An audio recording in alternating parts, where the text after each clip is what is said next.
Selamat sore bagi mahasiswa yang menyimak video ini. Semoga semua dalam keadaan sehat.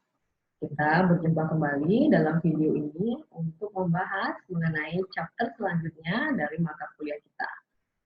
Pemaparan akan saya sampaikan dalam bentuk PowerPoint sebagai berikut.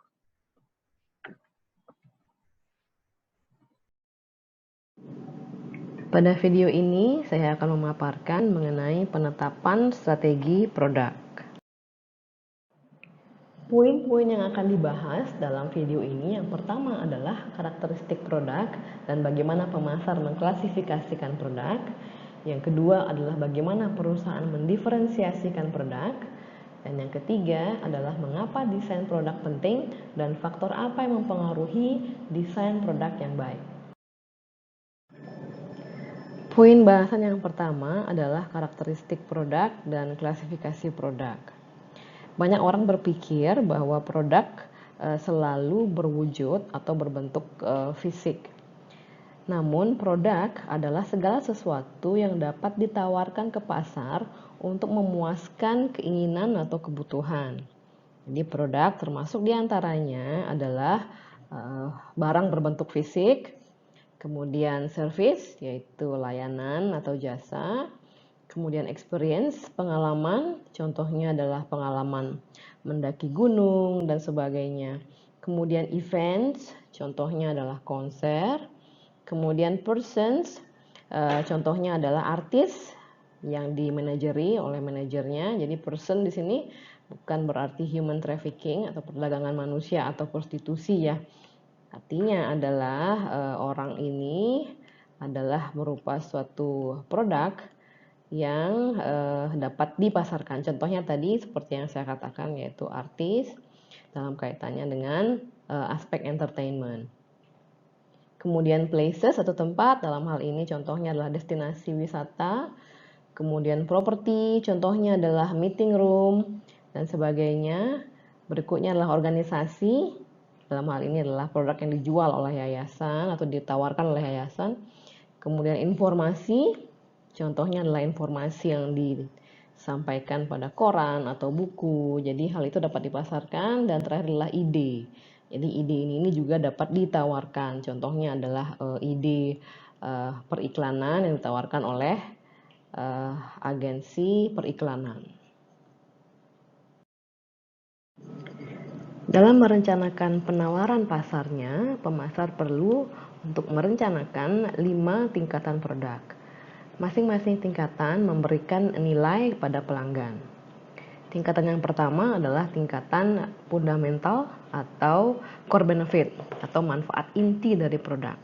Jadi ini adalah layanan atau manfaat yang benar-benar sebetulnya dibeli oleh konsumen. Contohnya adalah tamu hotel sebetulnya adalah membeli istirahat dan juga membeli waktu tidur dan istirahat. Kemudian pada level kedua, yaitu second level, pemasar perlu menerjemahkan manfaat inti ini menjadi produk basic. Contohnya adalah kamar hotel itu perlu terdiri atas setidaknya tempat tidur, kamar mandi, handuk, meja, meja rias, dan juga lemari. Kemudian pada level ketiga, pemasar menyiapkan produk yang diharapkan. Jadi produk yang diharapkan ini maksudnya adalah serangkaian atribut dan juga kondisi yang diharapkan oleh pembeli saat mereka membeli suatu produk. Masih dalam contoh yang sama yaitu hotel, tamu hotel minimal mengharapkan tempat tidur yang bersih, kemudian handuk tidak hanya sekedar handuk tapi handuk yang bersih, lampu yang berfungsi dengan baik, dan juga suasana yang tenang dan nyaman. Kemudian pada level keempat adalah pemasar menyiapkan produk augmented. Produk augmented ini adalah produk yang levelnya di atas dari level 3 tadi. Jadi memiliki kelebihan atau keunikan dibandingkan dengan produk di level ketiga. Nah, produk ini berpotensi untuk melampaui ekspektasi konsumen. Jadi di negara-negara berkembang, positioning dari merek dan juga kompetisi umumnya berada pada level ini, level keempat dari produk. Namun di negara berkembang dan pasar-pasar negara berkembang seperti India, Brasil termasuk Indonesia, kompetisi berada masih pada level expected product, jadi level ketiga. Jadi contoh dari fourth level ini adalah contohnya lampu. Bila di level 3 lampu itu adalah diharapkan lampu yang berfungsi dengan baik, namun di level 4 ini adalah lampu yang memiliki desain yang unik sedemikian rupa sehingga dia melampaui ekspektasi konsumennya dalam hal estetik.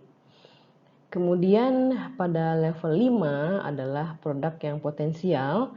Jadi di sini adalah suatu tahapan di mana perusahaan mencari cara-cara baru untuk memuaskan konsumennya dan membedakan tawarannya dengan pesaing. Jadi di sini adalah contohnya adalah mengintegrasikan teknologi informasi ke dalam produk sehingga semakin memudahkan konsumen dalam proses konsumsi. Contohnya adalah masih di hotel, yaitu bagaimana teknologi informasi diintegrasikan dalam pengalaman konsumen dalam menginap di hotel, yaitu lampu yang bisa dinyalakan dengan secara otomatis tanpa menekan saklar. Jadi hanya menggunakan satu tombol fungsi saja untuk mengatur baik suhu, lampu, dan lain sebagainya di dalam kamar. Jika sejumlah perusahaan menaikkan harga mereka karena telah menawarkan produk yang ter-augmented atau produk yang memiliki kelebihan atau terelevasi dari produk level ketiga, perusahaan-perusahaan lain justru menawarkan versi produk yang lebih sederhana dengan men-charge biaya yang lebih rendah. Contohnya masih dalam industri hotel, yaitu Four Seasons dan Ritz-Carlton men-charge tarif yang lebih tinggi untuk produk-produk mereka yang masuk dalam kategori augmented. Namun kita juga melihat hotel-hotel low cost dan juga motel itu cukup berkembang untuk menawarkan produk-produk yang lebih sederhana. Jika di sini contohnya adalah Pop Hotel dan juga Fave, ya. Jadi hotel-hotel ini melayani klien atau konsumen yang hanya menginginkan produk-produk basic dan menginginkan harga yang lebih terjangkau. Jadi keputusan ini sangat tergantung pada tentu saja kembali lagi ke segmen pasar yang ingin ditargetkan oleh perusahaan tersebut. Poin bahasan berikutnya adalah durability dan tangibility. Jadi pemasar mengklasifikasikan produk berdasarkan basis dari durability atau daya tahan produk dan juga tangibility. Jadi berwujud tidaknya suatu produk. Kita membahas yang pertama yaitu non-durable goods atau produk yang tidak tahan lama. Jadi produk non-durable ini adalah produk berwujud yang umumnya dikonsumsi dalam sekali atau beberapa kali penggunaan dan sudah habis. Contohnya adalah minuman seperti bir dan juga toiletries seperti shampoo dan lain-lain. Karena barang-barang ini dibeli oleh konsumen cukup sering karena sifatnya tidak tahan lama dan hanya digunakan dalam beberapa kali penggunaan sudah habis. Jadi strategi yang tepat untuk memasarkannya adalah membuat produk-produk ini available atau tersedia di sebanyak mungkin lokasi, kemudian men-charge harga dengan hanya markup yang kecil, kemudian mengiklankan dengan sangat intensif untuk mendorong konsumen mencoba dan untuk membangun preferensi konsumen terhadap merek tersebut. Kemudian yang kedua adalah durable goods atau produk tahan lama adalah produk berwujud yang umumnya sangat tahan digunakan dalam beberapa kali penggunaan. Contohnya adalah kulkas, mesin, alat-alat, peralatan-peralatan yang lain dan juga pakaian. Jadi durable goods atau produk tahan lama umumnya dalam hal pemasarannya membutuhkan lebih banyak personal selling. Jadi membutuhkan penjelasan dari salesperson dalam memasarkannya dan juga membutuhkan lebih banyak layanan. Kemudian dapat di-charge dengan margin profit yang lebih tinggi dan juga produk ini membutuhkan garansi-garansi. Kemudian yang ketiga adalah service. Jadi jasa atau layanan. Jadi jasa atau layanan ini tidak berwujud, kemudian inseparable atau tidak dapat dipisahkan dari penyedianya. Contohnya adalah jasa dokter. Jadi dokter harus hadir pada saat memberikan layanannya, jadi tidak bisa dipisahkan dari penyedianya. Kemudian contoh yang lain adalah haircuts atau jasa potong rambut. Tentu saja barber atau pemotong rambut harus hadir pada saat konsumen mengkonsumsi layanan ini. Sifat berikutnya adalah variable, artinya sangat bervariasi. Jadi potongan rambut dari barber yang satu pasti akan berbeda dengan potongan rambut barber kedua, karena ditangani oleh orang berbeda, jadi hasilnya pun berbeda. Jadi sifat dari jasa adalah sangat bervariasi tergantung dari penyedianya dan juga bisa tergantung dari konsumennya sendiri. Kemudian berikutnya sifatnya adalah perishable, jadi tidak dapat disimpan. Jadi jasa dokter tentu saja tidak dapat disimpan. Kemudian jasa konsultasi juga tidak dapat disimpan. Jadi karakteristik dari jasa ini dalam pemasarannya membutuhkan lebih banyak quality control. Jadi ini untuk menjaga agar tidak terjadi terlalu banyak variasi sehingga jasa yang dihasilkan menjadi standar. Kemudian membutuhkan juga supplier yang kredibel untuk meminimalisir juga variasi dan juga meningkatkan kualitas dan adaptabilitas. Contoh dari jasa adalah seperti yang saya sampaikan, contohnya jasa potong rambut, konsultasi hukum, jasa perbaikan-perbaikan peralatan, dan lain sebagainya. Poin bahasan berikutnya adalah diferensiasi produk dan jasa. Jadi untuk dapat dikenali, produk perlu untuk didiferensiasikan. Jadi pada satu sisi terdapat produk-produk yang sulit untuk didiferensiasikan karena memiliki variasi yang sangat kecil sehingga tidak ada ruang untuk melakukan diferensiasi. Contohnya adalah produk ayam potong. Jadi apa yang bisa dibedakan dari ayam potong oleh produsen A dan produsen B? Karena sedikit variasi yang bisa ditawarkan yang bermakna bagi konsumen sehingga produk ini cukup sulit untuk didiferensiasikan. Contoh lain adalah aspirin atau obat seperti paracetamol. Nah, ini itu susah untuk didiferensiasikan karena tidak ada hal-hal yang bisa dibedakan dari produk ini yang membuatnya berbeda dari produsen A atau produsen B. Contoh lain adalah baja. Namun dalam kondisi seperti ini pun beberapa diferensiasi dapat dilakukan. Contohnya adalah paracetamol merek Panadol misalnya. Jadi mereka mengiklankan produknya sedemikian rupa sehingga mereka tampaknya berbeda dari produk paracetamol yang lain. Padahal sebetulnya sama saja isinya paracetamol seperti itu. Kemudian ayam potong merek Perdu yang diiklankan sedemikian rupa sehingga tampaknya ayam ini lebih berkualitas padahal sebetulnya sama saja. Kemudian pada ekstrim yang lain adalah jenis-jenis produk yang sangat mudah untuk didiferensiasi karena memiliki banyak ruang untuk mereka dapat dibedakan dari produsen A, produsen B, dan yang lain-lain. Contoh produk tersebut adalah kendaraan mobil, atau kemudian commercial building dan furniture dan juga banyak produk yang lain.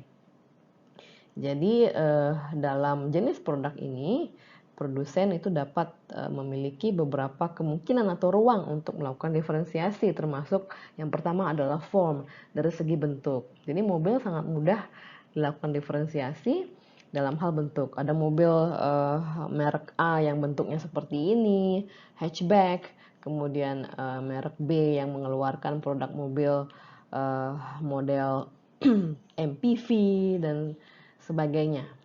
Kemudian ruang diferensiasi yang lain adalah fitur. Contohnya adalah mobil dari produsen A atau merek A memiliki fitur ini, mobil dari produsen B memiliki fitur yang lain. Begitu juga pada produk handphone. Jadi merek A, B, C, dan D mereka dapat membedakan diri dalam hal fitur-fitur yang mereka tawarkan pada produk handphone mereka. Kemudian customization yaitu penyesuaian yang dapat dilakukan pada produknya. Contohnya adalah saat ini banyak yang melakukan mass customization atau penyesuaian massal. Jadi contohnya adalah HP yang menjual laptop di mana kita bisa mengcustomize sendiri produk laptop kita melalui webnya, dan kemudian kita akan mendapatkan produk laptop sesuai dengan customisasi kita sendiri dari dalam hal ukuran screen, kemudian spesifikasi laptop yang kita tentukan sendiri. Kemudian berikutnya adalah performance quality. Jadi ini adalah kualitas produk di mana kinerjanya sesuai dengan ekspektasi konsumen. Jadi beberapa produsen dapat membedakan produk mereka dalam hal kualitas. Ada yang memiliki kualitas tinggi, tentu saja membandrol harga produknya dengan harga yang tinggi juga.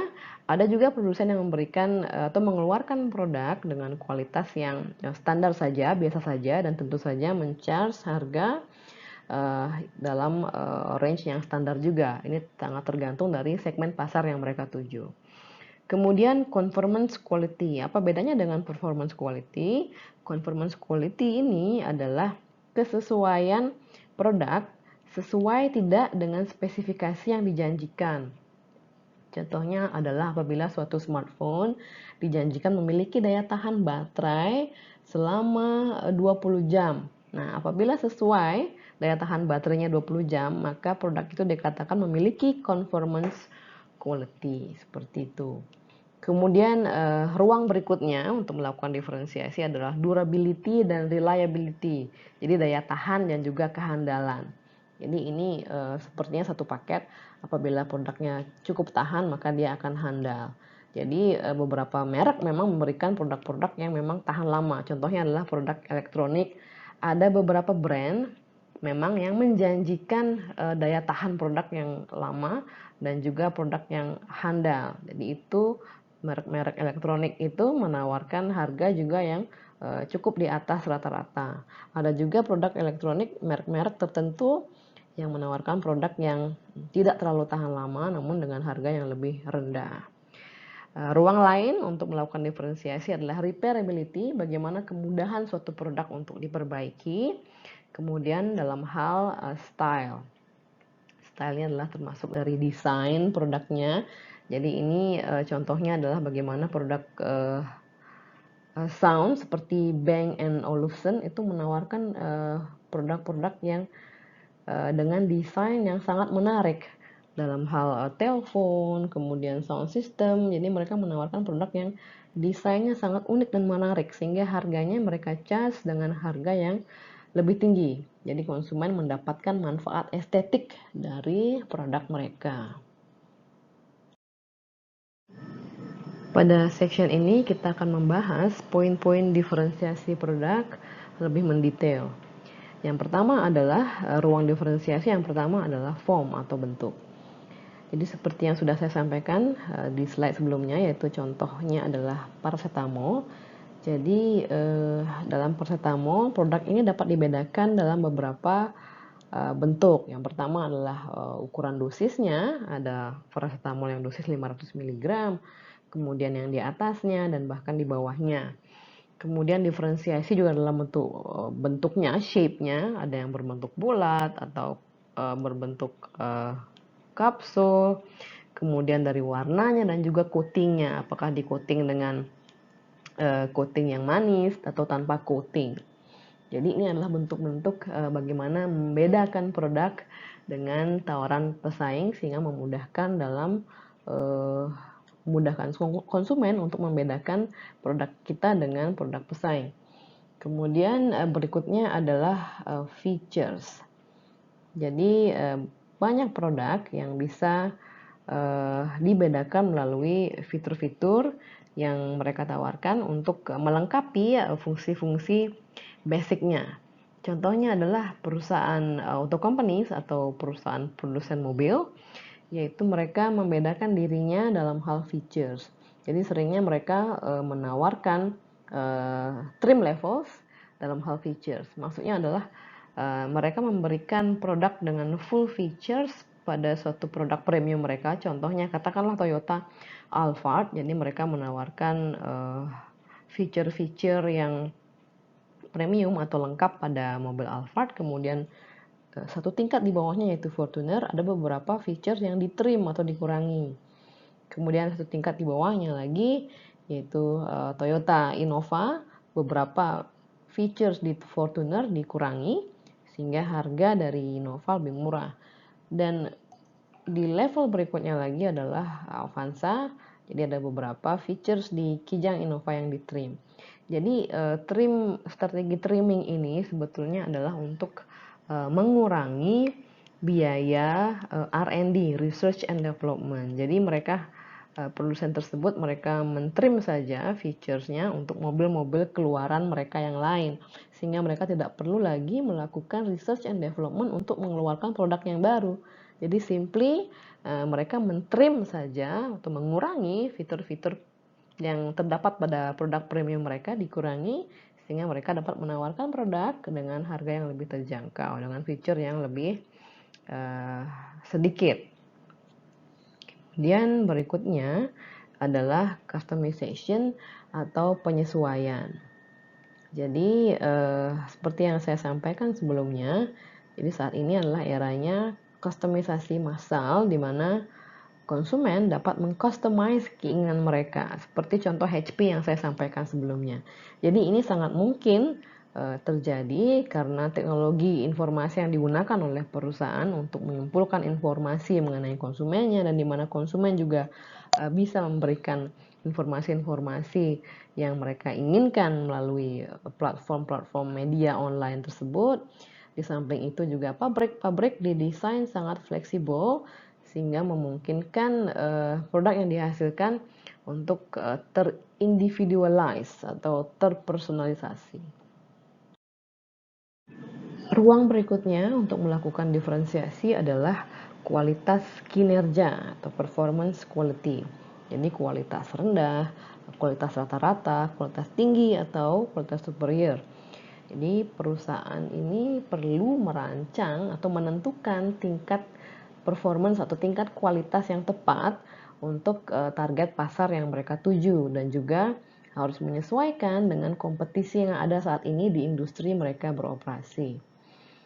Kemudian perusahaan perlu untuk secara kontinu meningkatkan kualitas produk sehingga mereka produk-produk ini dapat menghasilkan pendapatan yang tinggi dan juga meningkatkan market share dari produk tersebut.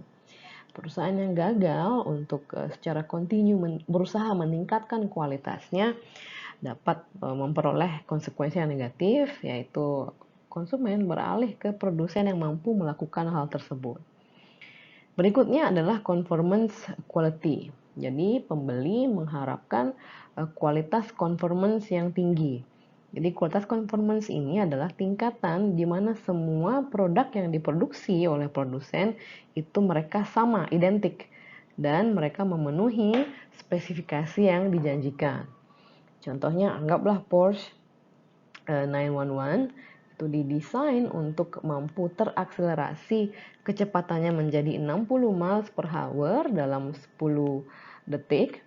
Nah, apabila setiap Porsche 911 ini mampu memenuhi spesifikasi ini, maka model ini dikatakan memiliki kualitas conformance yang tinggi. Sebaliknya, produk yang memiliki kualitas conformance yang rendah akan mengecewakan beberapa buyer, dan ini dapat berimbas pada reputasi dari merek tersebut. Kemudian ruang diferensiasi berikutnya adalah durability atau daya tahan. Jadi ini maksudnya adalah umur produk yang diharapkan di bawah kondisi alami atau kondisi-kondisi yang stressful. Jadi daya tahan produk yang baik ini merupakan atribut yang sangat dihargai untuk produk-produk seperti kendaraan, peralatan-peralatan dapur, peralatan mekanik yang lain. Kemudian ruang diferensiasi berikutnya adalah reliability atau kehandalan. Kehandalan adalah ukuran dari kemungkinan suatu produk akan rusak atau gagal malfunction dalam suatu periode yang ditentukan. Jadi produk-produk seperti ini contohnya adalah produk-produk alat-alat rumah tangga dan sebagainya. Contohnya adalah Maytag, yaitu merupakan produsen peralatan rumah tangga yang cukup handal. Mereka melakukan iklan dengan tagline Lonely Repairman. Jadi repairman ini adalah orang yang memperbaiki peralatan-peralatan yang rusak. Jadi mereka digambarkan sebagai orang yang lonely repairman, karena mungkin asumsinya adalah mereka tidak ada pekerjaan sehingga iklannya menjadi lonely repairman. Jadi iklan ini menunjukkan atau iklan ini didesain untuk meng-highlight atribut dari Maytag, yaitu produk yang handal sehingga tidak perlu terlalu sering diperbaiki, sehingga repairman-nya menjadi lonely. Kemudian berikutnya adalah repairability, yaitu seberapa mudahnya suatu produk untuk diperbaiki. Jadi kemudahan suatu produk untuk diperbaiki saat ia rusak atau gagal beroperasi. Jadi idealnya adalah repairability ini apabila user atau pengguna dapat memperbaiki sendiri produknya dengan biaya yang rendah atau juga dalam waktu yang cukup singkat. Jadi idealnya seperti itu. Jadi beberapa produk ini mengincludekan fitur-fitur diagnostik yang memungkinkan service people atau orang-orang teknisinya untuk mengkoreksi atau memperbaiki permasalahan tersebut hanya melalui telepon, atau dapat memberikan saran bagi penggunanya bagaimana cara memperbaikinya. Contohnya adalah beberapa produk hardware dan software komputer. Mereka menawarkan technical support melalui telepon, melalui fax, email, atau chat online yang real time. Kemudian ruang diferensiasi berikutnya adalah style. Jadi style ini menggambarkan bagaimana tampilan dari suatu produk dan bagaimana produk ini memberikan suatu perasaan kepada pembelinya. Jadi pembeli mobil itu membayar harga yang premium untuk mobil Jaguar karena tampilannya yang extraordinary. Dan estetik ini memainkan peran yang sangat penting untuk brand-brand atau merek-merek seperti Apple, pulpen Montblanc dengan harga yang cukup mahal karena tampilannya yang sangat menarik. Kemudian coklat Godiva dan juga produk Harley Davidson. Bahasan berikutnya adalah diferensiasi dalam hal jasa. Jadi saat produk fisik tidak dapat didiferensiasi dengan mudah, dikunci untuk dapat berkompetisi adalah dengan menambahkan layanan-layanan tambahan yang bernilai bagi konsumen dan secara kontinu meningkatkan kualitasnya. Jadi beberapa diferensiator dalam hal layanan termasuk dalam hal kemudahan pemesanan, kemudian jasa delivery, jasa instalasi, pelatihan bagi konsumen, kemudian adanya konsultasi bagi konsumen, dan jasa maintenance dan juga perbaikan. Kita membahas layanan tambahan yang pertama, yaitu kemudahan pemesanan. Jadi ini merujuk pada seberapa mudahnya konsumen dapat memesan suatu produk pada suatu perusahaan. Jadi satu contoh di sini adalah Baxter Healthcare, yaitu merupakan supplier dari alat-alat rumah sakit. Ini Baxter ini menyediakan rumah sakit dengan terminal komputer, di mana melalui terminal komputer ini rumah sakit dapat mengirimkan pesanan mereka secara langsung terkonek dengan intranet dari perusahaan, sehingga produk pemesanan dapat diterima secara real time dan juga pengiriman tentu saja akan membutuhkan waktu yang lebih cepat. Contoh yang lain adalah beberapa lembaga finansial atau keuangan, bahkan saat ini sudah hampir semua menawarkan situs online yang cukup aman untuk membantu konsumen memperoleh informasi mengenai transaksinya dan juga untuk melakukan transaksi secara online sehingga menjadi lebih efisien. Jadi ini adalah contoh dari kemudahan pemesanan atau pengoperasian. Layanan berikutnya adalah layanan delivery. Jadi ini merujuk pada seberapa bagaimana produk itu diantar sampai ke tangan konsumen. Jadi dalam layanan delivery ini termasuk di dalamnya adalah speed atau kecepatan, akurasi, dan juga bagaimana perhatian terhadap produk dalam proses dari delivery ini. Jadi saat ini konsumen mereka cenderung mengharapkan speed yang cukup cepat. Contohnya pemesanan pizza mereka harapkan untuk dapat diantar dalam waktu setengah jam. Jadi seperti kasus-kasus di mana GoFood atau GrabFood yang agak lama sedikit saja dia sampai, konsumen kemudian sudah komplain. Jadi speed ini menjadi faktor penting di zaman sekarang ini. Kemudian contoh lain adalah eyeglass atau kacamata, mereka mengharapkan untuk dapat selesai instan. Jadi hanya 1 jam, kemudian oli, pengisian oli mobil itu diharapkan dalam 15 menit. Dan sekarang juga bermunculan laundry yang sejam sudah jadi dan sebagainya. Jadi speed sekarang menjadi hal yang penting. Kemudian layanan berikutnya adalah instalasi. Jadi ini merujuk pada hal-hal yang perlu dilakukan untuk membuat produk dapat dioperasikan di lokasi yang diinginkan. Jadi kemudahan dari instalasi adalah selling point yang sejati, yang utama bagi pembeli-pembeli dari produk-produk yang kompleks seperti produk alat-alat berat dan juga produk-produk yang menggunakan teknologi-teknologi terbaru sehingga mungkin belum cukup dipahami oleh masyarakat awam. Jadi menambahkan layanan instalasi pada suatu produk dapat menjadi hal yang membedakan produk tersebut dari produk produsen lainnya, sehingga kecenderungan konsumen untuk memilih produk kita akan semakin tinggi. Kemudian layanan tambahan lain yaitu contohnya adalah customer training. Jadi training kepada customer ini membantu customer untuk dapat menggunakan peralatan dari vendor atau penjual secara lebih layak, secara lebih tepat dan juga secara lebih efisien.